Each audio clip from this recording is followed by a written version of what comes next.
لیکن اس کو ہر کام میں جلدی تھی، ہم سے وہ بہت چھوٹی تھی، وہ اس کام میں بھی ہم سے جلدی کر گئی ہے۔ سیلیبریٹ کریں گے، ہمیں کیا بتا سکے کہ وہ اس طرح آ کے ہمیں سیلیبریٹ ہمیں شوقین نیوز دیں گی۔ بسم اللہ الرحمن الرحیم۔ السلام علیکم ناظرین، میں ہوں پروفیسر شیدہ۔ کل رات رانگ مارچ میں صدف نامی صحافی جو ہیں چینل 5 میں جو کام کرتی تھیں، بہت پرانی اور تجربہ کار جو ہیں وہ لیڈی تھی، ان کا اچانک سے ایک حادثے میں لانگ مارچ سے کنٹینر سے گر کے جو ہے وہ ڈیتھ ہو گئی، اور ان کی ڈیتھ میں گھر والوں کا کیا حال تھا۔ صدف کے جیٹھ ہمارے ساتھ موجود ہیں، تو ہم ان سے جانتے ہیں کہ کل رات جو واقعہ ہوا تھا وہ ان تک کیسے پہنچا۔ السلام علیکم۔ وعلیکم السلام جی، بسم اللہ الرحمن الرحیم۔ جی یہ جس سال یہ سالانہ پیش ہوا نا، تو ہم گھر میں بیٹھے اپنی جیسے بتایا آپ کو میرے بھتیجے نے کہ رات کو فنکشن تھا، تو ہم باتیں کر رہے تھے، تو میری بھتیجی چھوٹی ہے زحا، تو وہ میرے بڑے میں اس کے ساتھ نا ہنسی مذاق کر رہا ہوں، اس کو میں نے ایک دم اچانک ہی کہا، میں کہا زحا میں دیکھتا ہوں کہ عمران خان کہاں پہنچا، آپ اور میں پھر چلتے ہیں لانگ مارچ پہ۔ کہتی ہیں ہاں فہیم آپ دیکھو ہم دونوں چلتے ہیں۔ جیسے ہی میں نے اپنا ٹویٹر آن کیا، اوپر خبر یہی آئی صدف منیر، تو میں پریشان ہو گیا، میں کہا نہیں وہ تو صدف نہیں ہے، میری بھابھی صدف نہیں نام تھا، لیکن ٹویٹر پہ صدف منیر لکھا تھا۔ پھر میں نے جب پکچر میں نے آن کیا نا،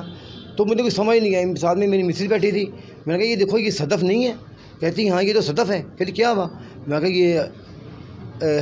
کیا کہتے ہیں حادثے میں ہلاک ہو گئی ہیں۔ مجھے مسز کہتی ہیں رونا شروع کر کے تھی، نہیں آپ نا میرے ساتھ مذاق کرتے ہیں، آپ کی عادت ہے نا مذاق کرنے کی، آپ جب بھی آپ کبھی بھی سیریس نہیں ہوتے۔ میں کہ نہیں میں جھوٹ نہیں بول رہا، میں صحیح کہہ رہا ہوں، یہ خبر چل رہی ہے۔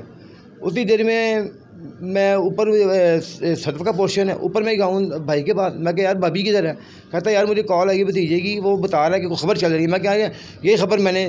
سنی ہے۔ اس کے بعد ہم گئے ہیں ٹین آف کی آفس، انہوں نے تصدیق کر دی خبر کی، مطلب ہمیں بھی سوشل میڈیا سے ہی پتہ چلا۔ پھر ہم ان کے چینل 5 کے ساتھ ہی ان کے جو ٹیم تھی ان کے ساتھ ہم کاموں کی ہاسپٹل گئے ہیں، وہاں سے ڈیڈ باڈی وصول کی ہے، پھر وہاں سے ہم لے کے آئے ہیں ہاسپٹل نیو ہاسپٹل میں شفٹ کی ہے، وہاں سے ان کو غسل کا بندوبست کر کے ہم یہاں پھر گھر میں شفٹ کیا ہے۔ جب ایک دن پہلے نا فرائیڈے والے دن میں اپنے روم میں لیٹا ہوں، مجھے آواز ماریں گے فہیم بھائی بات سنیں، فہیم بھائی بات، میں کہا بھابھی کیا بات ہے، کہتی ممی باہر تو آئیں، میں کہا جی بھابھی، کہتی کہ دیکھو میں نے عمران خان کا انٹرویو کیا ہے، فہیم بھائی تک کسی نے نہیں کیا، بہت خوش تھی اس دن کہ میں نے انٹرویو کیا عمران خان کا، میں پہلی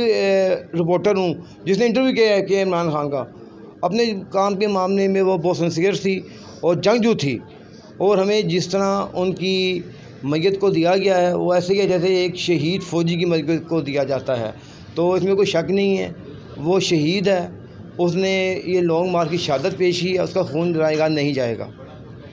جی ناظرین، جس طرح رات کو ہم لوگوں نے نیوز پہ جب ان کی نیوز سنی تو ہم لوگ اتنا شاکڈ ہوئے، تو ان کے گھر والوں کی کیا حالت ہوگی کہ ایک جوان بچی جو کہ اپنے کام سے اتنا لگاؤ رکھتی تھی، اتنی سنسیئر تھی کہ اس نے لانگ مارچ میں بھی بہت کم ہم نے دیکھا کہ کوئی لیڈیز گئی ہوں، انہوں نے بہت زیادہ جو ہے وہ۔ اور اب کی بات بتاؤں، جس دن صدف کی ڈیتھ ہوئی ہے نا، اس دن صدف کی بیٹی کی برتھ ڈے تھی، صبح ماں بیٹی کی تکرار ہوئی ہے، بیٹی نے کہا ہے کہ اماں آج میری برتھ ڈے، آج آپ نہ جاؤ، کہتی ہے نمرا میں جب آؤں گی نا رات کو ہم بیٹھ کے سیلیبریٹ کریں گے، ہمیں کیا بتا سکے کہ وہ اس طرح آ کے ہمیں سیلیبریٹ ہمیں شوقین نیوز دیں گی۔ کتنے بچے ہیں ان کے؟ 2، ایک بیٹی کی بیٹا۔ کیا عمر ہے ان لوگ؟ بیٹی 20 سال کی، بیٹا 15 سال کا۔ کیا کنڈیشن ہوگی ان کے بچوں کے لیے جن کی والدہ صبح مل کے گئی اور شام کو ان کی ڈیڈ باڈی آتی ہے گھر اور وہ پتہ چلتا ہے کہ وہ شہید ہو چکی ہیں؟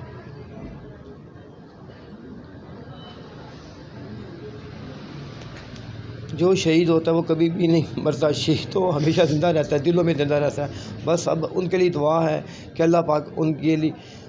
مرتبہ بلند فرمائے، ان کو جنت فرمائے، اعلیٰ مقام عطا فرمائے اور آگے کی منزلیں آسان فرمائے، اس کے علاوہ ہم کچھ بھی نہیں کر سکتے، اور یہ حقیقت ہے کہ سب نے جانا ہے، لیکن اس کو ہر کام میں جلدی تھی، ہم سے وہ بہت چھوٹی تھی،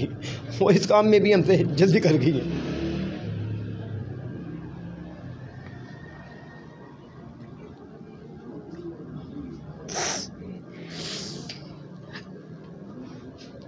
جی ناظرین، آپ نے صدف کے